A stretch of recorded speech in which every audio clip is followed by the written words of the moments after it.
एक छोटे से गांव रामपुर के किनारे एक घना जंगल था जिसे लोग भूतिया जंगल कहते थे।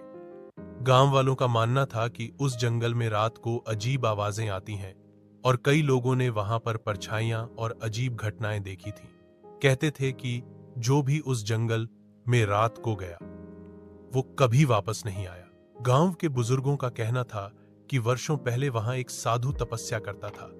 किसी लालची जमींदार ने उस साधु को जमीन से बेदखल करने की कोशिश की, जिससे उसकी तपस्या भंग हो गई और उसने श्राप दिया कि यह जंगल अब कभी शांत नहीं रहेगा। तब से वह जंगल डर और रहस्यों का घर बन गया। गांव में एक साहसी लड़का था, अर्जुन। वो किस्से कहानियों में विश्वास नहीं करता था। उसका मानना था कि डर केवल मन का वहम होता है। एक दिन उसने गांव के लोगों के सामने ऐलान कर दिया कि वो उस जंगल में रात बिताएगा और सबके डर को झूठा साबित करेगा। गांव वाले घबरा गए। अर्जुन के माता पिता ने भी उसे बहुत समझाया, लेकिन वो नहीं माना।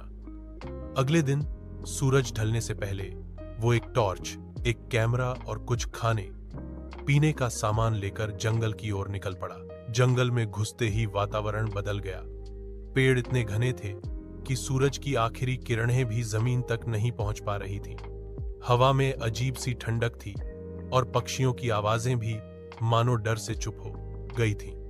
अर्जुन ने मन ही मन खुद को हिम्मत दी और एक साफ जगह पर तंबू लगाया। रात के करीब 11 बजे जब अर्जुन अपनी डायरी में नोट्स लिख रहा था, तभी अचानक एक तेज हवा का झोंका आया और उसके तंबू की रस्सियां खुल गईं।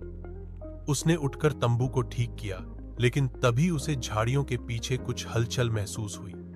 उसने टॉर्च जलाई और झाड़ी के पास गया। वहां कुछ नहीं था, लेकिन जैसे ही वो वापस मुड़